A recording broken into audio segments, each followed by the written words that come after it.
Hi friends, welcome है हमारे GS India YouTube channels पे।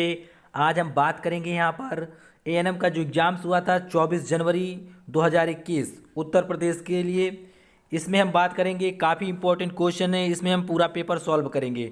ओके फ्रेंड्स, ये क्वेश्चन सभी स्टेट की नर्सिंग एग्ज़ाम्स के लिए काफ़ी इंपॉर्टेंट होगा। ओके, किसी भी नर्सिंग एग्ज़ाम्स के लिए किसी भी स्टेट से यहाँ से 2 से 5 क्वेश्चन डायरेक्टली मिल सकते हैं आपको, क्योंकि क्वेश्चन काफ़ी अच्छे हैं। आप देख सकते हैं और क्वेश्चन को सॉल्व कर सकते हैं और याद कर सकते हैं। आपको यहाँ से 2 से 5 क्वेश्चन आपके एग्जाम्स में डायरेक्टली मिल सकते हैं। आप ये सभी क्वेश्चन सॉल्व कर सकते हैं। पहले क्वेश्चन यहाँ पर रीजनिंग के दिए गए हैं, फिर जीके के हैं, फिर इसके बाद क्या है, नर्सिंग के क्वेश्चन है। अगर आप रीजनिंग नहीं सॉल्व करना चाहते तो आप वीडियो को स्किप करके आप मिडल पे या उतना वीडियो स्किप कर लें जितने से क्या है, रीजनिंग और जीके कट जाए। ठीक है, फिर क्या होगा, यहाँ पर जो क्वेश्चन इंक्लूड किए गए हैं 70 क्वेश्चन नर्सिंग के हैं, जो काफ़ी इंपॉर्टेंट हैं आपके एग्जाम्स में। यहाँ से 2 से 5 क्वेश्चन डायरेक्टली मिल सकते हैं। ओके, आपके एग्जाम्स में फंस जाएंगे, वो किसी भी स्टेट का एग्जाम्स हो नर्सिंग से रिलेटेड। उत्तर प्रदेश के लिए भी काफ़ी इंपॉर्टेंट है, एमपी के लिए, बिहार के लिए, हरियाणा, पंजाब, केरला, महाराष्ट्र, आसाम, झारखंड, छत्तीसगढ़, सभी के लिए काफ़ी इंपॉर्टेंट क्वेश्चन होंगे। चलिए स्टार्ट करते हैं। आप देख सकते हैं यहाँ पर किस तरह से क्वेश्चन पूछे गए थे एग्जाम्स में। क्वेश्चन काफ़ी इंपॉर्टेंट हैं। क्वेश्चन नंबर फर्स्ट पे दिया गया है, एक व्यक्ति ने पश्चिम दिशा में चलना प्रारंभ किया या शुरू किया। वह दाएं मुड़ा, फिर दाएं मुड़ा और अंत में बाएं मुड़ा। अब वह किस दिशा में चल रहा है? अकॉर्डिंग टू ऑप्शन आपको आंसर बताना था एग्जाम्स में। चलिए आपको बताते इसे कैसे सॉल्व करेंगे।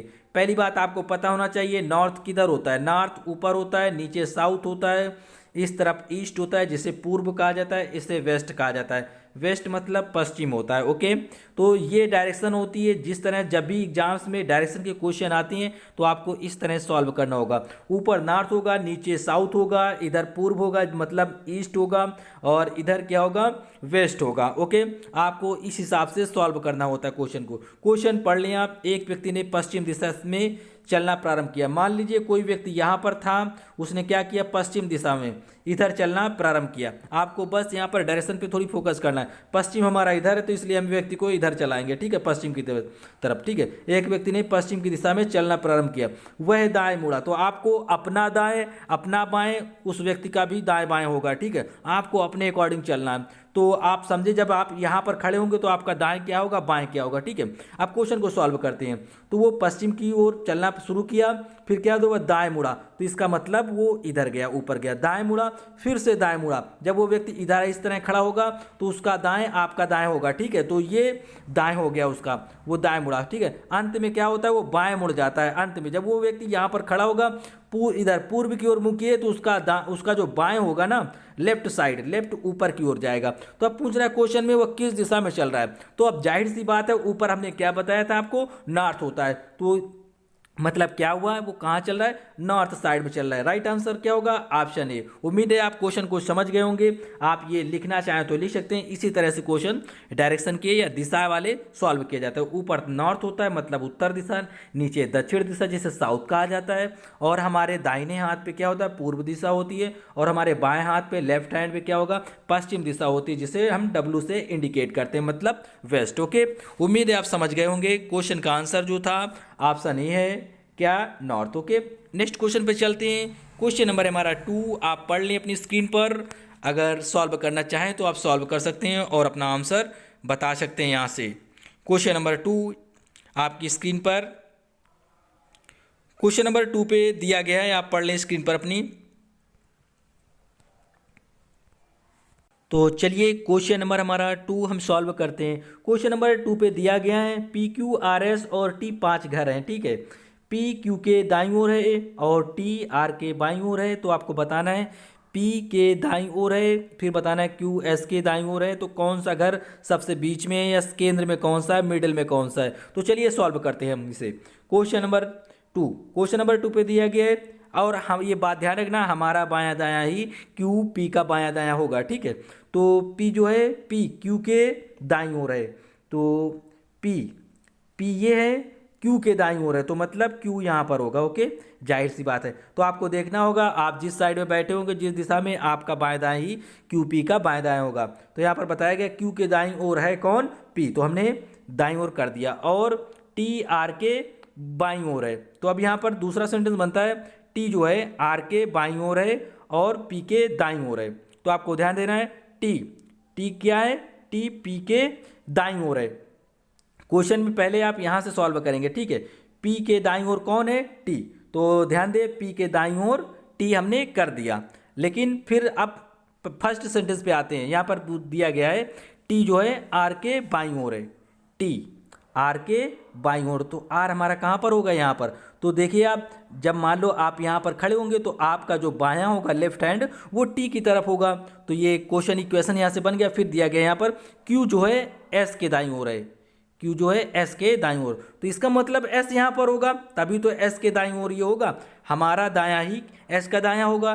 तो ये हमने एस के दाईं ओर क्यू को कर दिया। अब इस पूछा था मिडल पे कौन है, तो आप जाहिर सी बात है यहाँ पर देख सकते हैं, दो इधर से कॉमन हो गया, दो इधर से कॉमन हो गया। बीच में कौन बचा, अपना अपना पी बचा, ठीक है। तो पी बीच में बचा, तो इसका मतलब ये क्या है, मिडल में है, ये सेंटर में है। राइट आंसर क्या हो सकता है, ऑप्शन ए इसका राइट आंसर है। Okay, option A. Next question पे चलते हैं। क्वेश्चन नंबर हमारा 3 आप पढ़ लें। अगर अपना आंसर बताना चाहते हैं तो आप बता सकते हैं यहाँ से। क्वेश्चन नंबर है हमारा 3। क्वेश्चन नंबर 3 पे दिया गया है ए का अर्थ, ये दिया गया है, इस तरह दिया गया है, आप पढ़ लें। हम इक्वेशन को डायरेक्ट सॉल्व करते हैं, ठीक है। यहाँ पर इक्वेशन पे दिया गया 46, तो हम लिखते हैं यहाँ पर 46। यहाँ पर दिया गया, डायरेक्टली हम वैल्यू पुट करते हैं। तो देखिए ए का अर्थ क्या दिया गया, ए का अर्थ डिवाइड दिया गया, तो हमने डिवाइड बना दिया। फिर इसके बाद 2 दिया गया, 2 लिख दिया। फिर बी दिया गया, बी का अर्थ क्या है, यहाँ पर देखिए माइनस दिया गया, माइनस दिया गया। बी की यहाँ पर हम लिखेंगे क्या, 3 लिख देंगे, ठीक है। ये क्या है, 2 - 3 कर दिया। फिर सी का अर्थ देखो क्या दिया गया, सी का अर्थ मल्टीप्लाई दिया गया। और लास्ट में हमारा क्या है, 4। और इस पे रूल क्या होता है सॉल्व करने का, BODMAS, bracket of division, multiplication, addition and subtraction से सॉल्व किया जाता है। तो पहले हम डिवाइड करेंगे, तो 2 से इसको डिवाइड करेंगे 46 को, तो 23 आ जाएगा। कितना आएगा, 23 आ जाएगा। तो हमने 23 लिख दिया, ठीक है। अब देखिए यहाँ पर ये डिवाइड का साइन था और फिर यहाँ पर माइनस है, तो हमने माइनस लगा दिया। फिर इसके बाद क्या होता है, मल्टीप्लाई किया जाता है, ठीक है, मल्टीप्लाई। तो 4 3 जा कितना होगा, 12। अब 23 में आप 12 माइनस करेंगे तो कितना आएगा, 11 आएगा। कितना, 11। तो इसका राइट आंसर क्या होगा, ऑप्शन डी इसका राइट आंसर होगा। ओके, ऑप्शन डी इसका राइट आंसर होगा। अगर आप बाय द वे रीजनिंग नहीं सॉल्व करना चाहते तो आप वीडियो को स्किप कर सकते हैं और नर्सिंग से जितने भी क्वेश्चन दिए गए हैं, 70 क्वेश्चन नर्सिंग के दिए गए हैं, आप वहाँ से सॉल्व कर सकते हैं। लेकिन हम यहाँ पर कंप्लीटली सॉल्व करा रहे हैं। ओके, क्वेश्चन नंबर 4 है, सीमा का छोटा भाई, सीमा का छोटा भाई सोहन सीता से बड़ा है, श्वेता दीप्ति से छोटी है परंतु सीमा से बड़ी है, तो सबसे बड़ा कौन है, इसमें ये बताना है सबसे बड़ा कौन है। तो आप चलिए इसे सॉल्व करते हैं इस इक्वेशन को। तो सीमा का जो छोटा भाई है वो सीता से बड़ा है, तो हमने क्या किया, यहाँ पर ये हमारी सीता है और सोहन को हमने क्या किया, सीता से बड़ा कर दिया, ठीक है। तो ये सोहन सीता से बड़ा हो गया। फिर इस पर दूसरे सेंटेंस में मेंशन है, यहाँ पर फिर से बना लेते हैं। देखिए ये हमारी सीता है, सीता से बड़ा कौन है, सोहन। तो हमने क्या किया, सोहन को सीता से बड़ा कर दिया। ओके, ये हमारा सोहन है। फिर दिया गया दूसरे सेंटेंस में, श्वेता दीप्ति से छोटी है परंतु सीमा से बड़ी है। तो श्वेता जो है, यहाँ पर हम श्वेता को रखते हैं, ठीक है। ये श्वेता हो गई, श्वेता किससे, श्वेता दीप्ति से छोटी है, तो मतलब दीप्ति यहाँ पर होगी, ठीक है। श्वेता दीप्ति से छोटी है परंतु सीमा से बड़ी है, सीमा से बड़ी कौन है, श्वेता बड़ी है, तो सीमा यहाँ पर होगी। ओके, सीमा यहाँ पर होगी। तो क्योंकि सोहन, ये क्या है, सोहन सीमा का छोटा भाई था, तो मतलब सीमा सोहन से भी बड़ी होगी। और यहाँ पर दिया गया है, साफ साफ क्लियर बता दिया गया है कि श्वेता दीप्ति से छोटी है, श्वेता दीप्ति से छोटी, तो दीप्ति से देखो छोटी है। फिर कह रहे थे लेकिन वो सीमा से छोटी नहीं है, तो मतलब हमने क्या किया, श्वेता को बड़ा कर दिया सीमा से। तो जाहिर सी बात है क्वेश्चन फॉलो हो रहा है। तो इसमें पूछा गया था सबसे बड़ा कौन है भाई, सबसे बड़ा डी है अपना, डी मतलब दीप्ति बड़ी है सबसे। तो राइट आंसर क्या होगा, ऑप्शन डी इसका राइट आंसर होगा। ओके, यहाँ पर आप देख सकते हैं ऑप्शन डी इसका राइट आंसर होगा। ओके, नेक्स्ट क्वेश्चन चलते हैं हम। क्वेश्चन नंबर हमारा 5 पढ़ सकते हैं आप अपनी स्क्रीन पर। अगर अपना आंसर बताना चाहते हैं, सॉल्व करना चाहते हैं तो सॉल्व कर सकते हैं आप। किसी भी अदर स्टेट से हैं तो सॉल्व करें, काफ़ी इंटरेस्टिंग क्वेश्चन है। देखिए हम इसे सॉल्व कैसे करेंगे। क्वेश्चन नंबर 5, यदि मीट को इस तरह कोडिंग, ये कोडिंग से लिया गया क्वेश्चन है, मीट को ऐसे लिखा जाता है तो बेल को कैसे लिखा जाएगा। तो हम देखिए इसे किस तरह सॉल्व करते हैं। यहाँ पर मीट और जो मीट लिखा गया है उसे टीम बना दिया गया, लेकिन बनाया कैसे गया है, एक वर्ड का डिफरेंस किया गया है। यहाँ पर देखते हैं लेटेस्ट में चेंजमेंट किया गया है। ठीक है, आपको क्या करना है, जो टी लिखा है लास्ट वाला, लास्ट में जो दिया गया है उसको हम पहले लिख देंगे। तो और एम को क्या करेंगे, बाद में करेंगे। इसमें क्या किया गया, पहले जो लास्ट में लिखा है उसको फर्स्ट नंबर पे लिखा गया, फर्स्ट नंबर वाले को लास्ट में लिखा गया, और कोई चेंजमेंट नहीं। तो इसका मतलब हम इसे कैसे सॉल्व करेंगे, ई को हम पहले लिखेंगे, फिर ए एल जो बीच में दिया गया उनसे कोई छेड़खानी नहीं करेंगे। ठीक है, उन्हें डिस्टर्ब नहीं करेंगे, और जो पहले नंबर पर दिया है उसे लास्ट में कर देंगे। ओके, ये हमारा इक्वेशन जनरली सिंपल था, सॉल्व हो गया, लेकिन थोड़ा सा दिमाग लगाना था यहाँ पर। तो आप देखें किसमें मैच करा है, ई ए एल बी। तो आप देख सकते हैं यहाँ से E A L B, option D पे इस पे मैच कर रहा है। ओके, नेक्स्ट है यहाँ पर क्वेश्चन नंबर हमारा 6, आप पढ़ सकते हैं अपनी स्क्रीन पर, और सॉल्व करना चाहें तो इसे सॉल्व कर सकते हैं। क्वेश्चन नंबर 6, क्वेश्चन नंबर 6 आप देख लें। क्वेश्चन नंबर 6 पे कोडिंग से नेक्स्ट क्वेश्चन पूछा गया था एग्जाम्स में आपके, कि यहाँ पर ये लिखा है सेक्टर लिखा है, इसी तरह लिख दिया गया है, तो मदर को किस तरह लिखा जाएगा। देखिए, इस पर कोई ज़्यादा सोचने वाली बात नहीं थी, हल्का सा दिमाग लगाना था।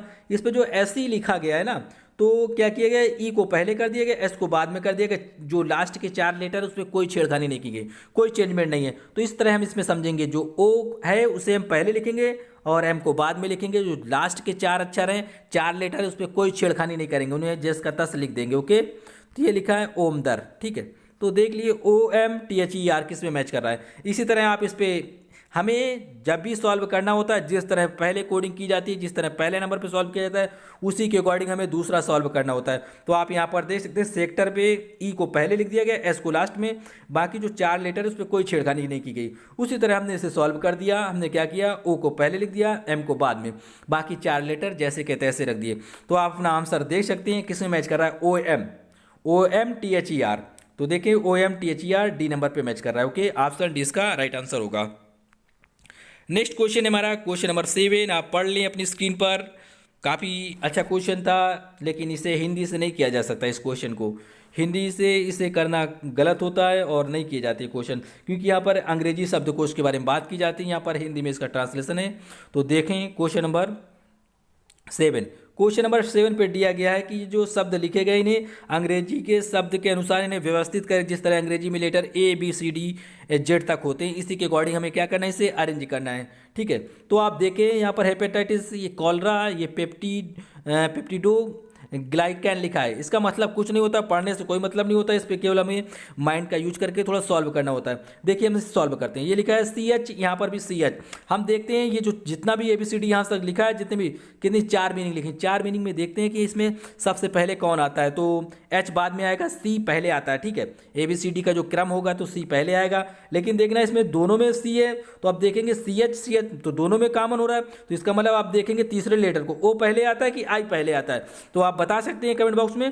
तो सबसे पहले क्या आता है, आई आता है, बाद में ओ आता है। तो हम क्या करेंगे, सी एच आई वाला पहले होगा, मतलब 4 नंबर पहले आ जाएगा। ओके, जाहिर सी बात है, जब सी एच वाला सी एच आई पहले आ गया तो मतलब ओ वाला बाद में आएगा, दूसरे नंबर पे ओ होगा। क्यों होगा, क्योंकि ये सी एच ओ, ये क्या है सी एच ओ, तो सी एच आई मतलब सी एच से दोनों में कॉमन थे, तो दोनों में कोई भी आ सकता था पहले, लेकिन आई पहले आता है कि ओ पहले आता है, तीसरे नंबर से यहाँ से क्रैश हो रहा था। ठीक है, तो हम देखेंगे आई पहले आता है, तो हमने क्या किया, यहाँ पर आई को पहले कर दिया, तो इसका मतलब 4 नंबर पहले आएगा।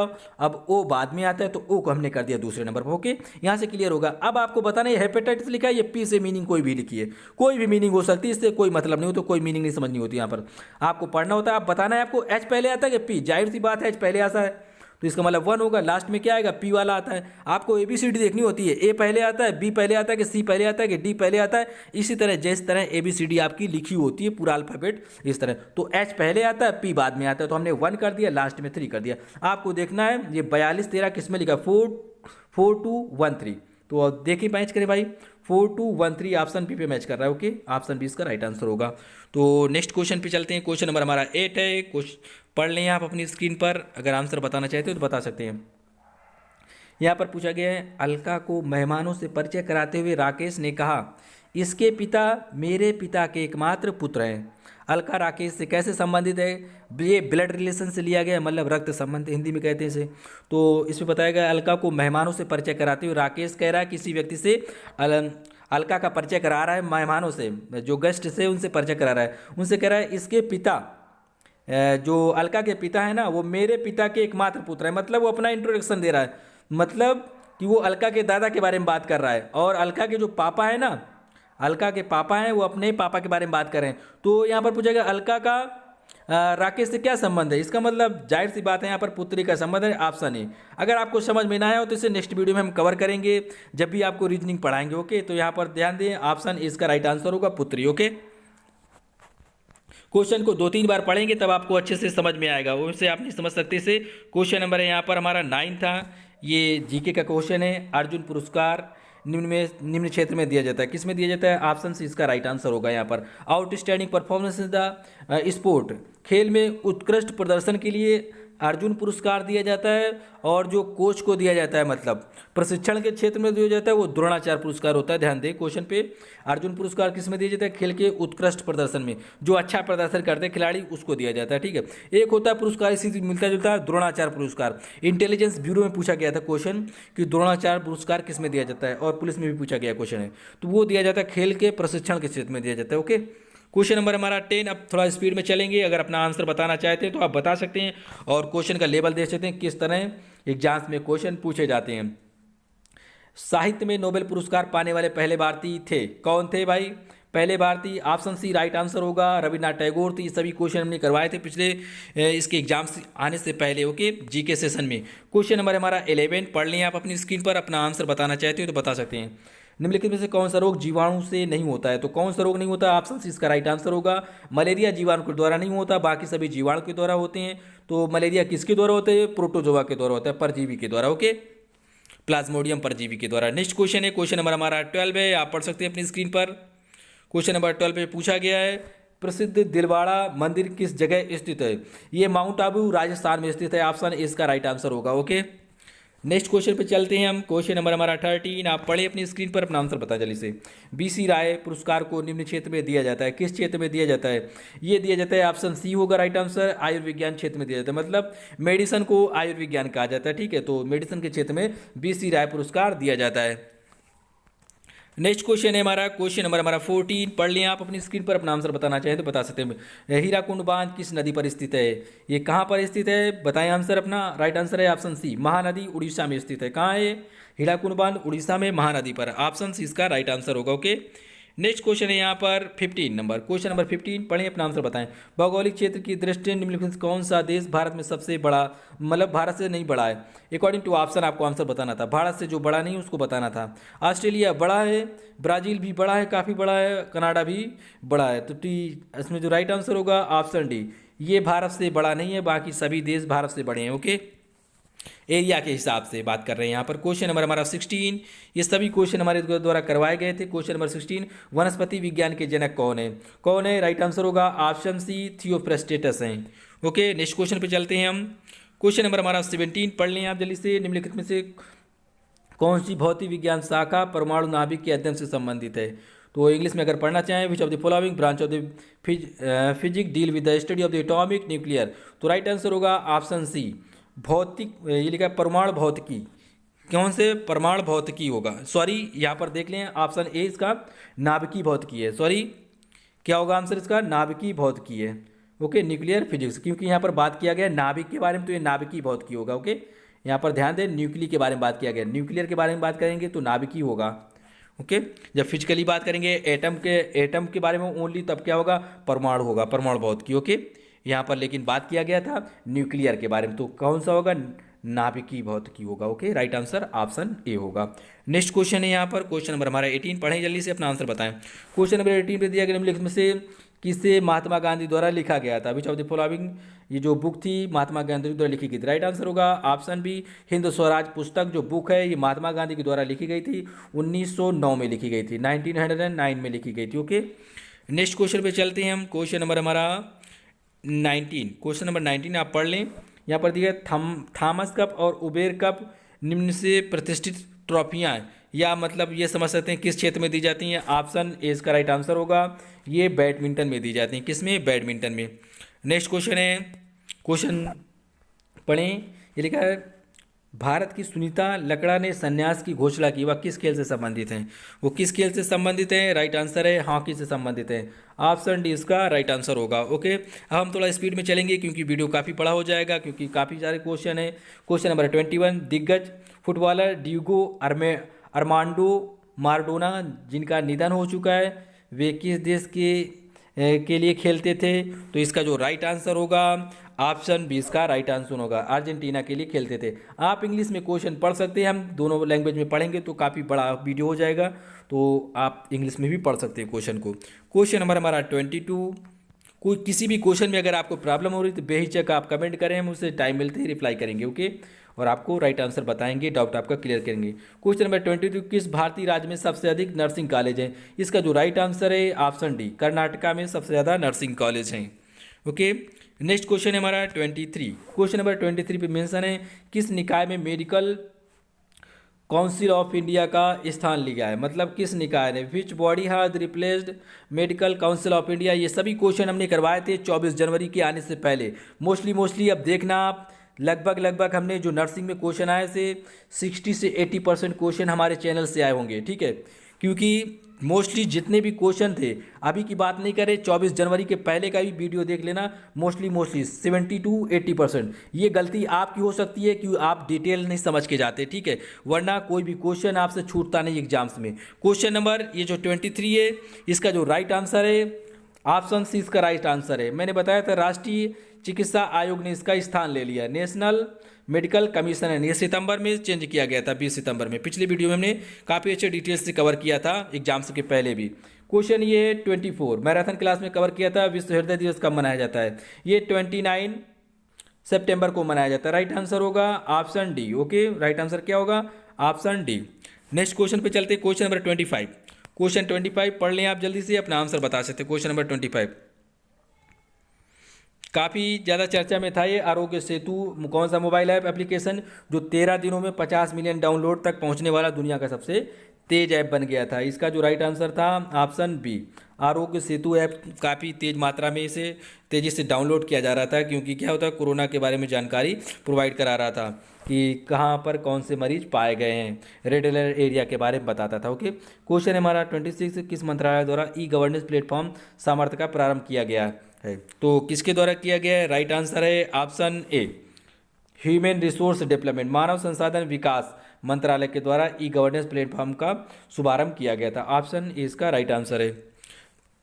नेक्स्ट क्वेश्चन है यहाँ पर 27, भारत के सबसे स्वच्छ शहर के लिए स्वच्छ सर्वेक्षण 2020 रैंकिंग में किस शहर ने शीर्ष स्थान प्राप्त किया है? तो किस शहर ने प्राप्त किया है? राइट आंसर है ऑप्शन सी, इंदौर ने प्राप्त किया है। ये तीसरी चौथी बार इसने फिर से पूरे भारत में 2020 में अपना स्थान अव्वल रखा है, या नंबर 1 पे रहा है स्वच्छता के मामले में। ओके, दूसरे नंबर पे भोपाल है। ओके, ये बात भी आपको ध्यान रखनी है। ऑप्शन सी इसका राइट आंसर है। नेक्स्ट क्वेश्चन है यहाँ पर 28। क्वेश्चन नंबर 28 पे देखिए, किस मंत्रालय ने हाल ही में कुपोषण को नियंत्रित करने के लिए आयुष मंत्रालय के साथ समझौता किया है? तो किस मंत्रालय ने किया है? इसका राइट आंसर है option D, women and child development, तो इसने किया है। ऑप्शन डी इसका राइट आंसर, महिला एवं विकास मंत्रालय ने किया। ओके, नेक्स्ट क्वेश्चन है 29, पढ़ लें आप जल्दी से, अपना आंसर बता सकते हैं। क्वेश्चन नंबर 29 पे दिया गया है, दिए गए विकल्पों में से विषम को खोजो और जो भिन्न है उसे बताना था यहाँ पर। तो आप देख सकते हैं विषम इस पर कौन सा है, काफ़ी सिंपल है बताना, बता सकते हैं आप जल्दी से। आप यहाँ पर क्वेश्चन 29 पढ़ सकती है, काफ़ी संदिग्ध क्वेश्चन है, यहाँ पर डाउटफुल है। यहाँ पर दिया गया था सबसे जो भिन्न है उसको बता सकते हैं। तो इसका जो कमीशन ने एग्जाम्स में दिया है, इसका आंसर ऑप्शन 20 का राइट आंसर है। उन्होंने किस प्रकार से दिया है, इसको 2 से डिवाइड किया है, जो नंबर 2 से डिवाइड नहीं हुआ है इन्होंने उसको आंसर मान लिया है, ठीक है। तो इस हिसाब से ऑप्शन बी होगा, लेकिन एक मेथड और लगता है यहाँ पर, ये 12 का स्क्वायर लिखा है, मतलब 12 का स्क्वायर लिखा है। बी नंबर 13 का स्क्वायर है, और सी नंबर पे जो दिया गया ये 14 मतलब 14 का स्क्वायर लिखा है। ये तीनों स्क्वायर हैं, जिसमें कि ऑप्शन डी पे स्क्वायर नहीं है, ठीक है। 210 जो दिया गया ये किसी भी नंबर का स्क्वायर नहीं होता। जो तीनों ऊपर के दिए गए हैं, एक 12 का होता है, एक 13 का होता है, एक 14 का होता है, जिसमें कि ये सभी स्क्वायर लिखे गए हैं। एक हिसाब से ये क्वेश्चन का आंसर ऑप्शन डी भी हो सकता है, लेकिन कमीशन ने क्या किया है, आयोग ने ऑप्शन 20 का राइट आंसर माना है। उन्होंने क्या किया है, इसमें उसने उन्होंने 2 से डिवाइड किया, जो नंबर विषम है, जो डिवाइड नहीं हो रहा है 2 से, उन्होंने आंसर मान लिया। लेकिन इसके आंसर डी भी हो सकता है और बी भी हो सकता है। ओके, क्योंकि हमने बता दिया ये 12 का स्क्वायर लिखा है, 12 का, ये 13 का, ये 14 का स्क्वायर लिखा है, जो कि सीरियल भी मैच कर रहा है और स्क्वायर भी मैच कर रहा है। ठीक है, तो इसके दो हिसाब से आंसर इसका ऑप्शन डी होना चाहिए था, लेकिन कमीशन ने दिया है आंसर तो हम उसे उसी हिसाब से मान लेंगे। उन्होंने क्या किया है, 2 से डिवाइड किया है, जो डिवाइड नहीं है उसे आंसर मान लिया। ऑप्शन बी इसका राइट आंसर है। Okay, according to commission, okay, आयोग के हिसाब से। क्वेश्चन है हमारा यहाँ पर 30 नंबर, पढ़ें अपना आंसर बताएं जल्दी से। आगरा कहाँ, आगरा, ये आगरा का रिलेशन ताजमहल से, मतलब ताजमहल कहाँ है, आगरा में। अकॉर्डिंग टू देख लें, हवा महल क्या दिल्ली में, गलत है। पटना लाल किला गलत है। गोलघर ये भी गलत है। यहाँ पर देख लें, ऑप्शन डी इसका राइट आंसर होगा। स्वर्ण मंदिर जो है ना, गोल्डन टेम्पल, वो कहाँ है, अमृतसर पंजाब में। Okay, right answer option D होगा। अब चलते हैं नेक्स्ट क्वेश्चन पे हम। क्वेश्चन नंबर हमारा नेक्स्ट पढ़ लें आप अपनी स्क्रीन पर, क्वेश्चन नंबर 30, और आंसर बताना चाहते हैं तो आप बता सकते हैं, क्योंकि काफ़ी बड़े क्वेश्चन है यहाँ पर, देख लें आप। अब आपको पढ़ने में आ रहा होगा। क्वेश्चन नंबर 31 लिखा है, गलत प्रसव के लक्षण निम्नलिखित में सभी हैं सिवाय, सभी हैं लेकिन एक नहीं है, वो कौन सा नहीं है। राइट आंसर होगा ऑप्शन डी, नियमित अंतराल पर पीड़ा होना। ऑप्शन डी इसका राइट आंसर होगा। ओके, जो भी क्वेश्चन प्रॉब्लम करेंगे, काफ़ी बड़े क्वेश्चन है या डाउटफुल क्वेश्चन है, हम नेक्स्ट वीडियो में उन्हें कवर करेंगे। ओके, आप यहाँ पर थोड़ा स्पीड में आप सॉल्व करेंगे। ओके, क्वेश्चन नंबर है हमारा यहाँ पर 32, प्रसव में पीड़ा का कारण निम्नलिखित में सभी हैं सिवाय एक। तो इसका जो राइट आंसर है ऑप्शन बी इसका राइट आंसर है। ऑप्शन बी, इन ये लिखा है इनएफिशिएंट सेडेशन, मतलब अप्रभावी सेडेशन। तो ऑप्शन बी इसका राइट आंसर है 32 का।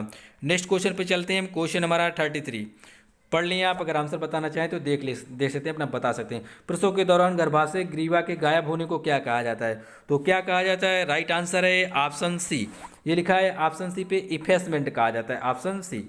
नेक्स्ट क्वेश्चन पे चलते हैं। क्वेश्चन नंबर 34 पे दिया गया है, प्रसव पीड़ा की प्रगति आलेखी प्रस्तुति जिसमें ग्रीवा फैलाव और भ्रूण के सिर अवरोहण को समय के सामने आलेखित किया जा सकता है, तो उसे क्या कहते हैं।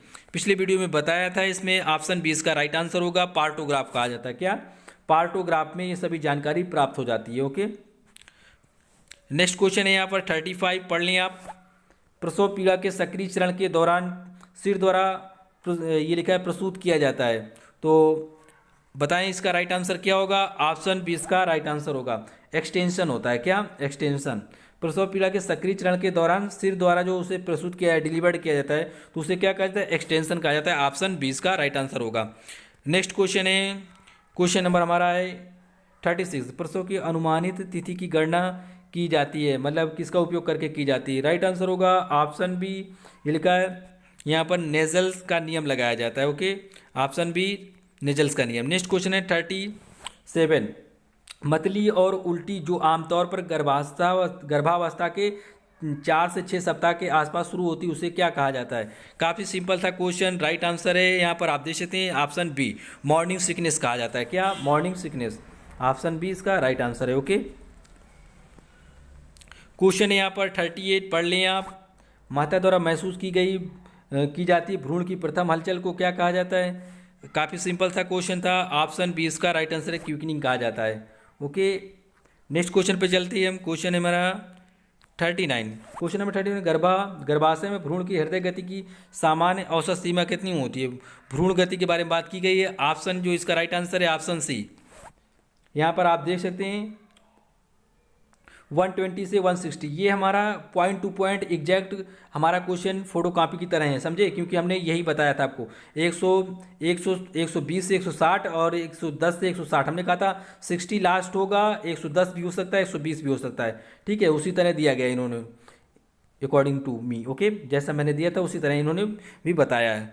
मोस्टली काफ़ी क्वेश्चन जो भी हमने पढ़ाए थे यहाँ पर 70% क्वेश्चन हमारे चैनल से इंक्लूड है इसमें। ठीक है, आप लेकिन क्या है, सभी क्वेश्चन सभी वीडियो अच्छे से डिटेलिंग के साथ पढ़ के जाएं।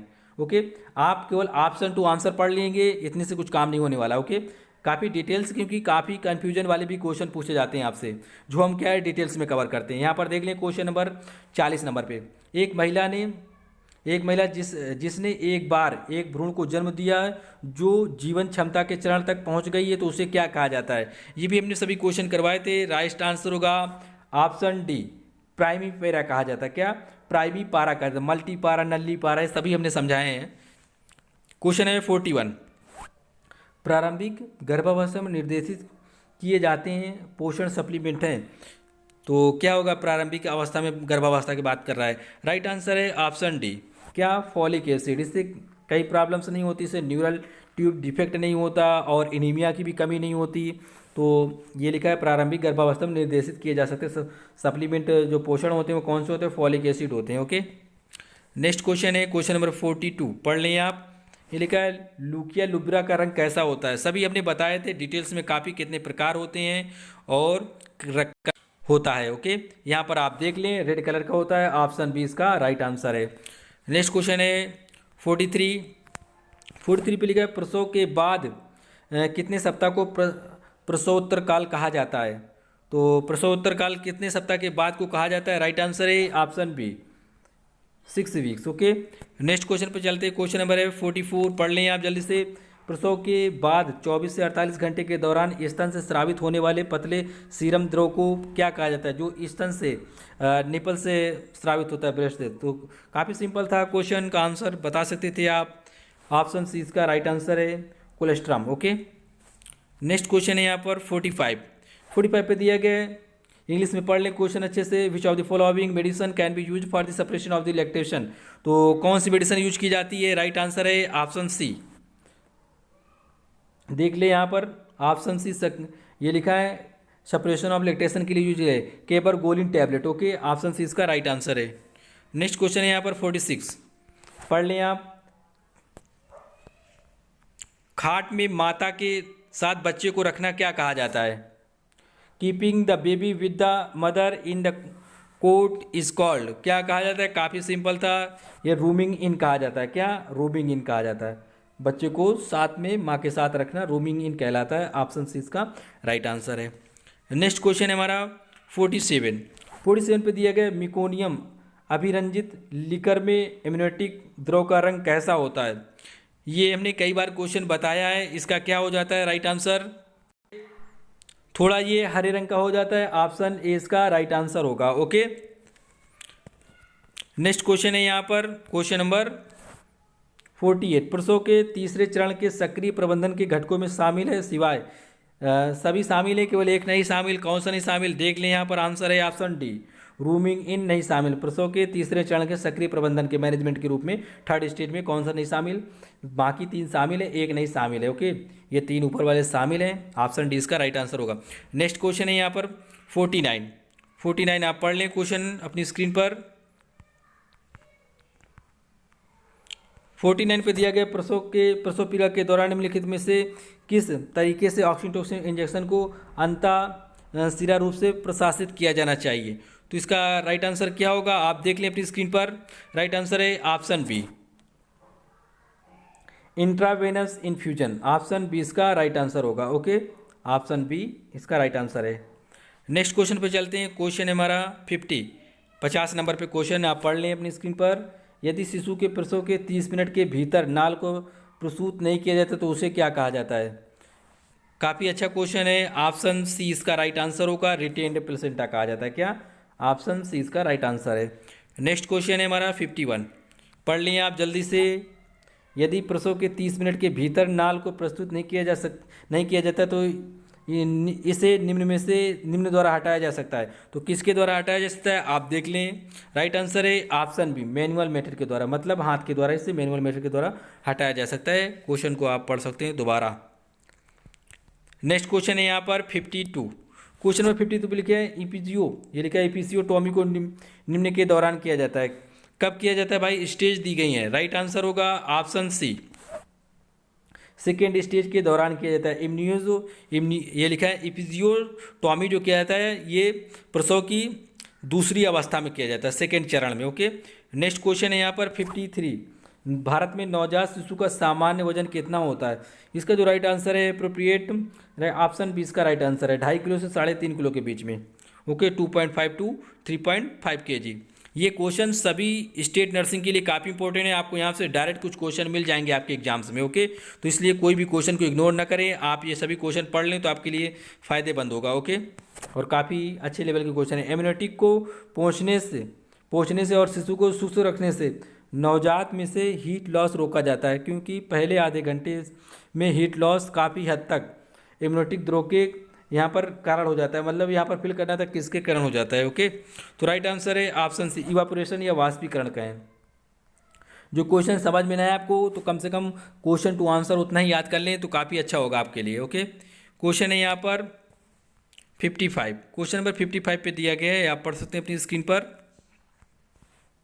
एक नवजात शिशु की प्रसूति होती है और उसमें स्राव दिखाई देता है। निम्न में से सकन की विधि का अनुसरण किया जाता है, बताना है कौन सी सकन विधि का। ऑप्शन बी इसका राइट आंसर है, माउथ फर्स्ट देन नोज का इस्तेमाल किया जाता है। ओके, पहले मुंह के फिर उसके बाद नाक से। ओके, नेक्स्ट क्वेश्चन 56 पढ़ लें आप अपनी स्क्रीन पर, अपना आंसर बता सकते हैं। जन्म के समय मौजूद नवजात शिशु की त्वचा पर सफ़ेद चीज जैसे पदार्थ को क्या कहा जाता है। कई बार क्वेश्चन हमने करवाया था, ये क्वेश्चन राइट आंसर है ऑप्शन बी, वर्निस कैसुसोसा कहलाया जाता है। ठीक है, यहाँ पर पढ़ लें, लेकिन कैसुसोसा, वर्निस कैसुसोसा कहा जाता है। एक प्रकार का वाइट लेयर लगा होता है बेबी की त्वचा के ऊपर, स्किन के ऊपर, उसी को कहा जाता है। ओके, जब वो जन्म लेता है। 57 क्वेश्चन आप पढ़ लें अपनी स्क्रीन पर, अपना आंसर बता सकते हैं। ये लिखा है जन्म के समय दिए जाने वाला टीका है। कौन सा टीका जन्म के समय दिया जाता है। ऑप्शन 20 का राइट आंसर होगा, BCG, OPV, हेपेटाइटिस बी, ये सभी दिए जाते हैं। ओके, कई बार हमने ये क्वेश्चन टीकाकरण जब पढ़ाया था काफ़ी अच्छे से कवर किए हैं कंप्लीटली, ताकि आपका कोई भी क्वेश्चन टीकाकरण से न छूटे। क्वेश्चन है यहाँ पर पढ़ लें आप, केवल निम्नलिखित लक्षणों द्वारा स्तनपान की पर्याप्तता का आकलन किया जा सकता है, सिवाय एक के नहीं किया जा सकता, बाकी सबके द्वारा किया जा सकता है। राइट आंसर है option D, cross birth weight के द्वारा नहीं किया जाता, बाकी सबके द्वारा किया जाता है। क्वेश्चन हिंदी इंग्लिश में आप पढ़ लें, अगर डाउट हो क्वेश्चन में तो कमेंट करना, मैं इसे नेक्स्ट वीडियो में कवर करेंगे इसे। ठीक है, क्वेश्चन नंबर है 59, नवजात शिशु का सामान्य शरीर का ताप कितना होता है। तो राइट आंसर क्या होगा, नवजात शिशु के बारे में बात की है, न्यूबॉर्न बेबी। राइट आंसर है ऑप्शन बी, 36.5 से 37.4 डिग्री सेल्सियस के बीच में होता है। ठीक है, ये न्यूबॉर्न बेबी का टेम्परेचर होता है।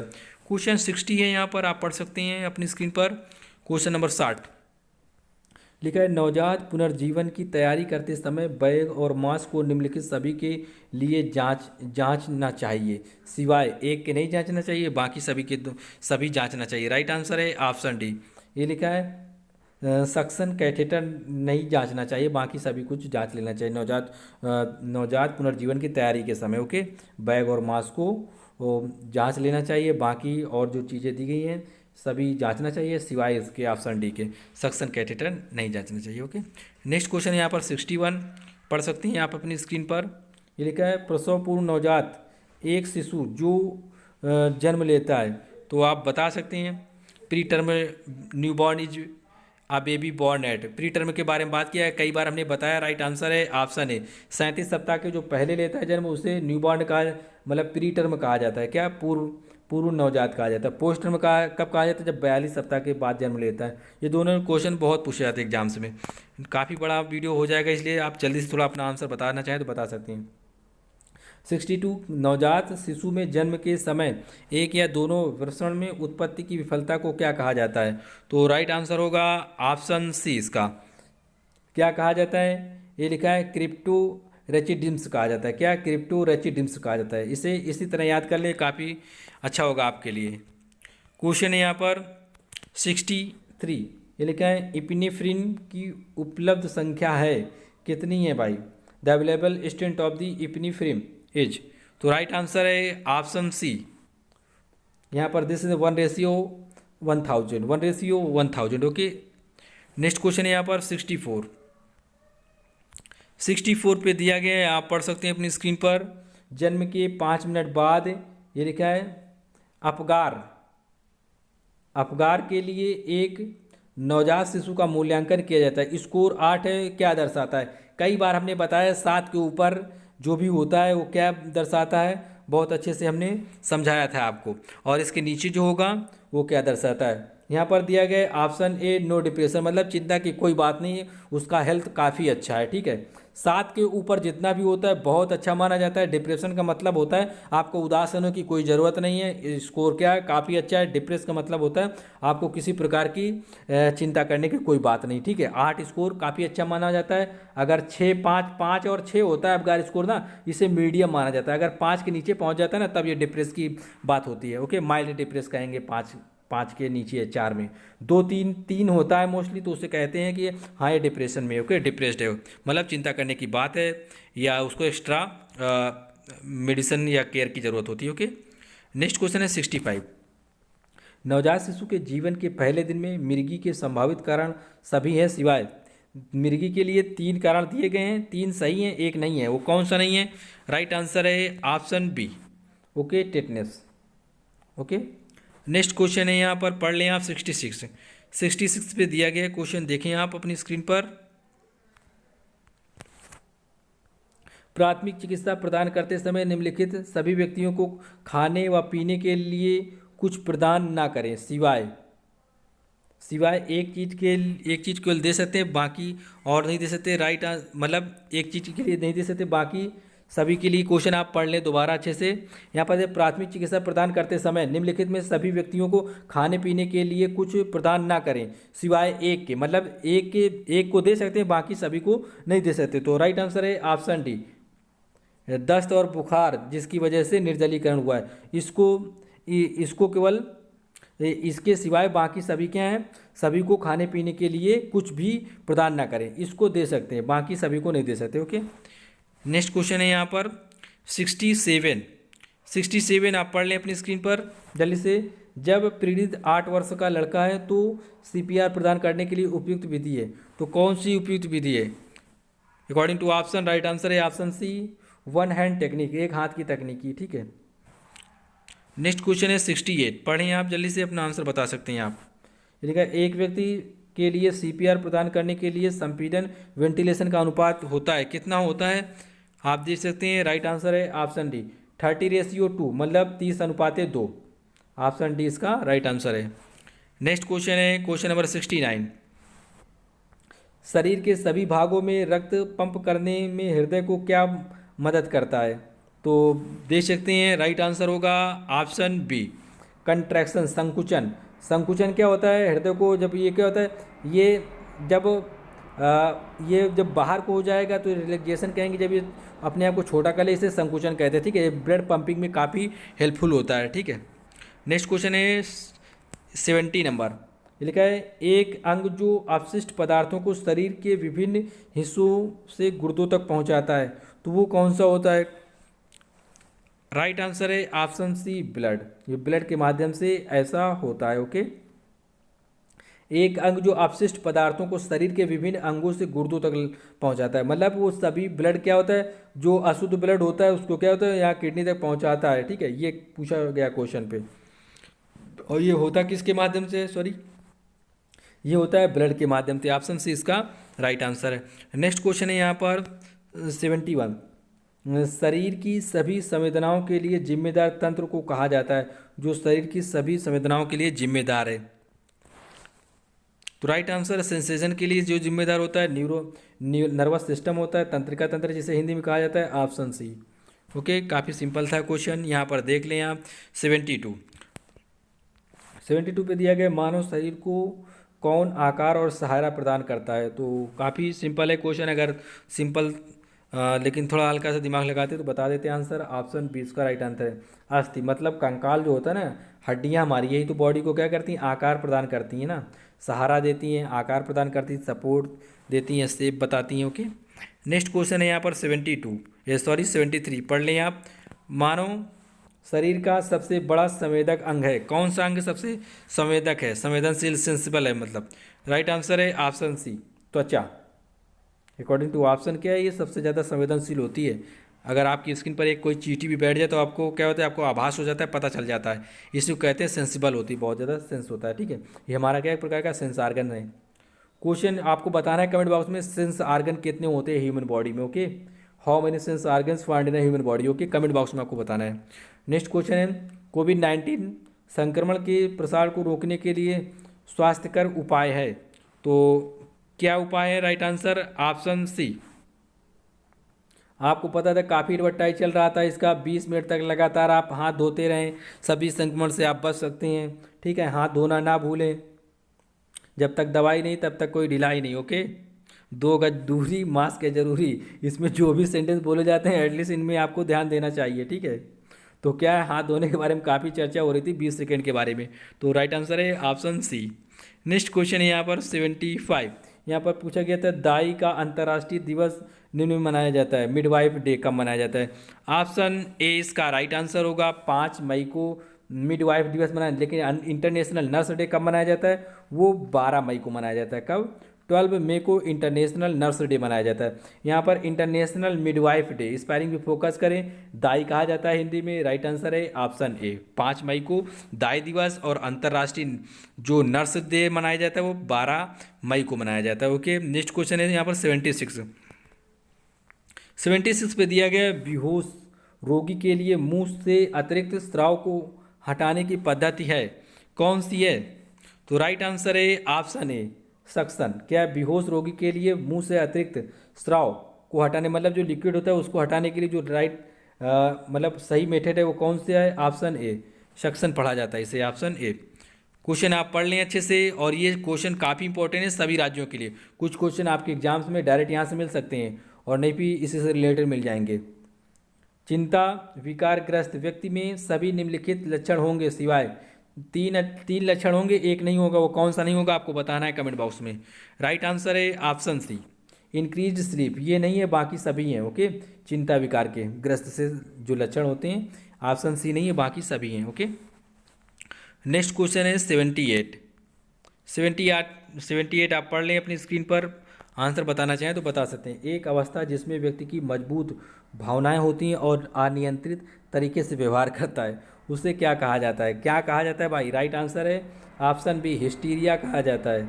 मतलब मजबूत भावनाएं होती हैं, अनियंत्रित तरीके से वो क्या करता है, अनकंट्रोल तरीके से बिहेव करता है, तो यह हिस्टीरिया में ऐसा होता है, हिस्टीरिया के लक्षण होते हैं। ओके, नेक्स्ट क्वेश्चन है यहाँ पर 79 पे दिया गया, बंद जगहों के डर को निम्न में कहा जाता है, तो क्या कहा जाता है। कई बार हमने ये क्वेश्चन कराए भी हैं। राइट आंसर है ऑप्शन बी, क्लेस्ट्रोफोबिया कहा जाता है। ऑप्शन बी इसका राइट आंसर होगा।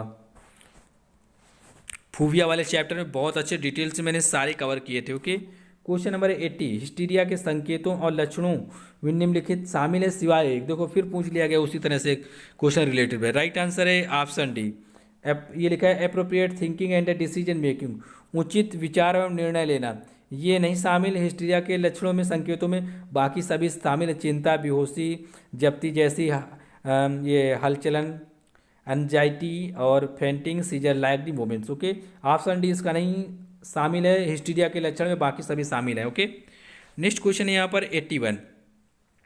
क्वेश्चन 81 आप पढ़ सकते हैं अपनी स्क्रीन पर, अपना आंसर बता सकते हैं। यहाँ पर दिया गया है, प्राथमिक स्वास्थ्य देखभाल की अनिवार्यता निम्नलिखित में शामिल है सिवाय, मतलब 3 शामिल है, एक नहीं शामिल, तो कौन सा नहीं शामिल आप पढ़ लें। अगर गेस करना चाहें तो गेस कर सकते हैं। प्राथमिक स्वास्थ्य की देखभाल में सभी अनिवार्य हैं, लेकिन एक नहीं अनिवार्य, तो वो कौन सा नहीं अनिवार्य। राइट आंसर है ऑप्शन डी, मतलब सभी के लिए उच्च शिक्षा प्रदान करना, ये प्राथमिक स्वास्थ्य देखभाल की अनिवार्यता में शामिल नहीं है, बाकी सभी शामिल है। साफ पानी की पर्याप्तता, खाद्य पूर्ति, ये सभी चीज़ें शामिल हैं। ओके, नेक्स्ट क्वेश्चन है यहाँ पर 82 आप पढ़ सकते हैं अपनी स्क्रीन पर, अगर अपना आंसर बताना चाहें तो बता सकते हैं आप। 82 पे दिया गया है, प्राथमिक स्वास्थ्य देखभाल में स्वयं के स्वास्थ्य और कल्याण को बढ़ावा देने में व्यक्तियों और समुदाय की भागीदारी को कहा जाता है। क्या कहा जाता है भाई, इसका जो राइट आंसर है ऑप्शन बी, क्या, कम्युनिटी भागीदारी कहा जाता है। जब भी समुदाय की बात की जाए, बढ़ावा देने के लिए व्यक्तियों और समुदाय की भागीदारी को क्या कहा जाता है, पूछा गया था समुदाय की भागीदारी, तो कम्युनिटी मतलब होता ही है समुदाय। ओके, कम्युनिटी पार्टिसिपेशन, सामुदायिक भागीदारी कहेंगे, और सामुदायिक मतलब सभी लोगों की भागीदारी। ओके, क्वेश्चन नंबर यहाँ पर 83 पढ़ लें आप जल्दी से। भारतीय नर्सिंग सॉरी लिखा है, भारतीय सार्वजनिक स्वास्थ्य मानकों के अनुसार प्रथम प्रसव पूर्व भेंट की जानी चाहिए, तो कब की जानी चाहिए, ये क्वेश्चन में पूछा गया है। राइट आंसर है ऑप्शन बी, गर्भधारण के 12 सप्ताह के भीतर की जानी।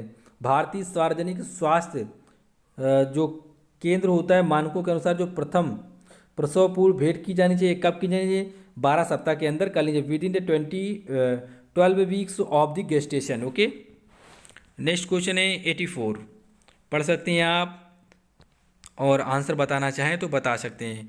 84 पे क्वेश्चन मेंशन किया गया है, प्राथमिक स्वास्थ्य केंद्र में प्रसव पूर्व देखभाल निम्नलिखित में शामिल है सिवाय एक नहीं शामिल, तीन शामिल है। क्वेश्चन में ये पूछा गया प्राथमिक स्वास्थ्य केंद्र में प्रसव की देखभाल में एक नहीं शामिल, तीन शामिल है, तो कौन सा नहीं शामिल है? पढ़ लें आप आंसर, ऑप्शन जो दिए गए हैं।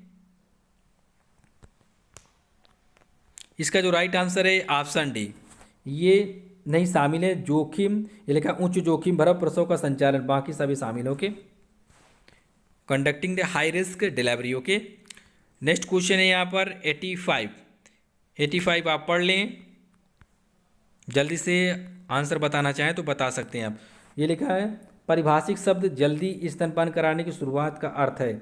The terms initiation of early breast feeding means, क्या होगा राइट आंसर इसका? आप देख लें यहाँ पर हिंदी में भी ऑप्शन दिए गए हैं, इंग्लिश में भी दिए गए हैं, पॉज कर सकते हैं और देख सकते हैं आंसर को। राइट आंसर है ऑप्शन बी, ये लिखा है initiating breast feeding with in 1 hour of the delivery. मैंने बताया था डिलीवरी के 1 घंटे के अंदर ही क्या करना चाहिए? ब्रेस्ट फीडिंग करवाना चाहिए। ओके, क्वेश्चन नंबर है हमारा 86 में दिया गया है पीएससी में बीमार बच्चों की आपातकालीन देखभाल हेतु पालन की जाने वाली रणनीति है, तो कौन सी रणनीति होती है? तो इसका राइट आंसर है ऑप्शन सी, IMNCI, ये होती है IMNCI। पीएफसी में जो बीमार बच्चों की आपातकालीन देखभाल हेतु जो प्रणाली होती है, रणनीति होती है, ठीक है। स्ट्रेटजी, रणनीति मतलब क्या होता है? स्ट्रेटजी, वो कौन सी होती है? IMNCI होती है। ऑप्शन सी राइट आंसर है। 87 आप पढ़ लें क्वेश्चन को अच्छे से। क्वेश्चन नंबर 87 पे दिया कि सामुदायिक स्तर पर स्वच्छता बनाए रखने के लिए निम्नलिखित उपाय करने होंगे सिवाय एक। 3 उपाय हैं जो सामुदायिक स्तर पर स्वच्छता, मतलब हमें वहाँ पर सफाई रखने के लिए, सैनिटेशन के लिए ज़रूरी है, मेंटेन टू सैनिटेशन। एक नहीं ज़रूरी है, वो कौन सा नहीं ज़रूरी है? राइट आंसर है ऑप्शन डी, ये लिखा है अनुचित आवास सुविधाएं, इम्प्रॉपर हाउसिंग, ये नहीं जरूरी, बाकी सभी क्या हैं? अनिवार्य हैं या जरूरी है। ओके, सामुदायिक स्तर पर स्वच्छता बनाए रखने के लिए। 88 क्वेश्चन पढ़ लें आप अच्छे से, जल्दी से अपना। असुरक्षित जल से फैलने वाली बीमारियां निम्नलिखित हैं, सभी हैं, एक नहीं है जो असुरक्षित, मतलब गंदे जल से जो फैलती, कंटेमिनेटेड वाटर से, एक नहीं है, बाकी सभी हैं। तो कौन सा नहीं है भाई? कई बार हमने बताया, राइट आंसर है ऑप्शन डी, ये चेचक नहीं है, ये वायरस के माध्यम से फैलती, बाकी ये क्या है? गंदे पानी के माध्यम से फैल जाती हैं, ठीक है। इसके कई कारण होते हैं, लेकिन क्या है, ये क्या है, मोस्टली क्या है, ये जो गंदा जल होता है ना, उसके माध्यम से फैलती हैं। ये 3, कॉलरा, डायसेंट्री, पेचिस या टाइफाइड, ये गंदे पानी के माध्यम से फैलते हैं। कई बार हमने इसे कवर भी किया है। क्वेश्चन नंबर है ये 89 पढ़ लें आप। ये लिखा है बच्चों को दस्त से बचाने के लिए टीका जिसका प्रशासन किया जाता है, वह कौन सा टीका जो दस्त से बचाता है? ऑप्शन सी राइट आंसर है। काफ़ी इंपॉर्टेंट था और कई बार हमने इसे कवर भी किया है। मोस्टली काफ़ी क्वेश्चन हमने इसमें कवर किए थे पिछले वीडियो में। क्वेश्चन है यहाँ पर 90, BCG के टीके के प्रशासन का मार्ग क्या है? काफ़ी सिंपल था, कई बार भी बताया भी इसे। राइट आंसर है ऑप्शन बी, इंट्राडर्मल है। BCG जो दिया जाता है किसके माध्यम से दिया जाए? अंतःत्वचीय, मतलब किसके माध्यम से दिया जाता है? इंट्राडर्मल। ओके, डर्मल के अंदर दिया जाता है। ऑप्शन यहाँ पर आप पढ़ लें क्वेश्चन नंबर 91, विटामिन ए की कमी के कारण निम्न में होता है, क्या होता है भाई विटामिन ए की कमी के कारण? काफ़ी सिंपल था, ऑप्शन सी राइट आंसर था इसका। रतौंधी हो जाती है, नाइट ब्लाइंडनेस जिसे कहा जाता है। क्वेश्चन है यहाँ पर 92, पढ़ लें आप जल्दी से, अपना आंसर बता सकते हैं। मौखिक पोलियो टीका है, कैसा टीका है भाई? अकॉर्डिंग टू ऑप्शन क्या हो, बताएंगे आप अपना आंसर? ऑप्शन डी इसका राइट आंसर है। बोथ ए एंड बी, ये दोनों है क्या? मौखिक पोलियो टीका है, कैसा है? मृत टीका है, और ये लिखा है इम्यूनोग्लोबिन, ये भी टीका है। ओके, राइट आंसर है ऑप्शन डी। नेक्स्ट क्वेश्चन है यहाँ पर 93, निम्नलिखित विटामिन में से किसकी कमी के कारण स्कर्वी हो जाता है भाई? किसकी कमी के कारण स्कर्वी हो जाता है? Option C vitamin BC, option BC, ठीक है। काफ़ी सिंपल था क्वेश्चन। लेकिन अच्छा क्वेश्चन था। क्वेश्चन नंबर है हमारा 94। क्वेश्चन नंबर 94 आप पढ़ लें अपनी स्क्रीन पर, काफ़ी बड़ा क्वेश्चन है, आप देख लें। और जो व्यक्ति भी अदर स्टेट से हैं ये क्वेश्चन पेपर सॉल्व कर रहे हैं या देख रहे हैं, ठीक है, तो ये पूरा क्वेश्चन जितने भी दिए गए हैं काफ़ी इंपॉर्टेंट है, इन्हें याद कर लें या सॉल्व कर लें, ठीक है। आपको यहाँ से एग्जाम्स में काफ़ी गेस हो जाएगा किस तरह एग्जाम्स में क्वेश्चन पूछे जाते हैं। क्वेश्चन नंबर 94, एक कार्यक्रम जिसने मातृ मृत्यु दर को कम करने के लिए विशिष्ट आपातकालीन स्थितियों के किस्सों में एएनएम द्वारा दवाओं का उपयोग मतलब यहाँ पर उपयोग करने की अनुमति दी है, वह है, तो किसके द्वारा दी गई है भाई? ऑप्शन डी इसका राइट आंसर है, आरसीएस के द्वारा दी गई। ओके, क्वेश्चन आप अच्छे से पढ़ लें और तब इसका आंसर बताएं, लेकिन देख लें क्वेश्चन किस तरह पूछा गया है। ये हमने यहाँ पर जूम कर दिया, आप क्वेश्चन को देख सकते हैं अच्छे से, क्वेश्चन पूछा क्या गया है और आंसर क्या है। ओके, नेक्स्ट क्वेश्चन है, क्योंकि क्वेश्चन ज़्यादा है तो ज़्यादा डिटेल्स नहीं समझा सकते यहाँ पर, लेकिन फिर भी अगर आप कहेंगे जो भी क्वेश्चन आपको डाउटफुल लग रहे हैं उन्हें हम डिटेल्स में नेक्स्ट वीडियो में कवर करेंगे। ओके, क्वेश्चन नंबर है यहाँ पर 95। क्वेश्चन नंबर 95 पे दिया गया है पहली रेफरल इकाई के रूप में सुविधा की घोषणा करने के लिए 3 महत्वपूर्ण निर्धारकों में 24 घंटे की उपलब्धता वाली निम्नलिखित में से सभी सुविधाएं शामिल है सिवाय, मतलब 3 शामिल है, एक नहीं शामिल, ये पूछा गया क्वेश्चन में, तो वो कौन सी नहीं शामिल है? ऑप्शन क्या होगा इसका राइट आंसर? ऑप्शन डी इसका राइट आंसर है।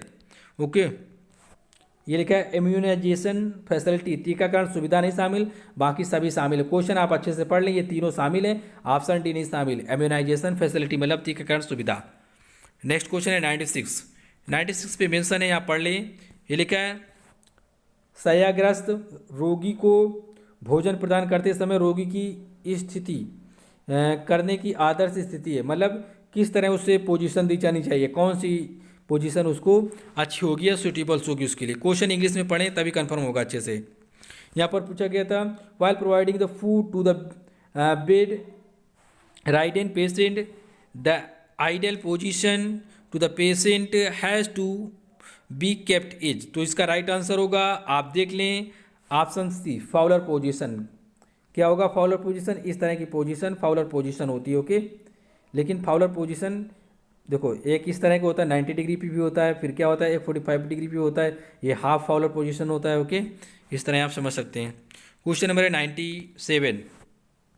एक शिशु सिर नियंत्रण निम्न तक प्राप्त कर लेता है, सिर मतलब हेड का नियंत्रण controlling, an infant attain the head control, कौन से महीने तक कर लेता है, ये एज कौन सी होगी? राइट आंसर है ऑप्शन सी, 6 महीने तक वो काफ़ी नियंत्रण करने लगता है, कंट्रोलिंग करने लगता है। एक शिशु जो इन्फेंट होता है वो अपने हेड का कंट्रोल करने लगता है। ओके, ऑप्शन सी।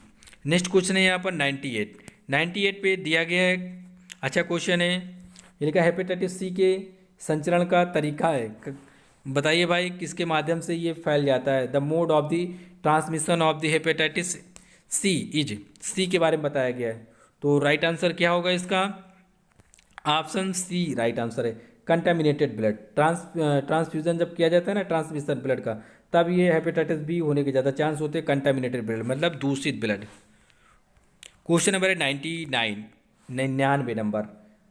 नंबर पे दिया गया कौन सा प्राणी जापानी एंसेफ्लाइटिस का एम्पलीफायर है, मतलब जिसकी वजह से ये फैल जाता है, तो अकॉर्डिंग टू ऑप्शन जो है राइट आंसर ऑप्शन सी होगा। क्या ये सुअर के द्वारा फैल जाता है, पिग के द्वारा? Okay, which animals is the amplifier of the जापानी एंसेफ्लाइटिस, इसका मतलब एम्पलीफायर का मतलब होता है प्रवर्धक, मतलब फैलाने वाला। किसके माध्यम से फैलता है जापानी एंसेफ्लाइटिस? पिछले वीडियो में काफ़ी अच्छे समझाया हमने, जो शुरुआत में हमारे वीडियो आए थे, पिग के द्वारा फैलता है, सुअर के द्वारा। ओके, लास्ट क्वेश्चन ये देख लें आप, क्वेश्चन हमारा लास्ट क्वेश्चन पे मेंशन है स्तनपान सप्ताह निम्न में मनाया जाता है, कब मनाया जाता है? कब मनाया जाता है? काफ़ी अच्छा क्वेश्चन है, ऑप्शन बी इसका राइट आंसर होगा। क्या?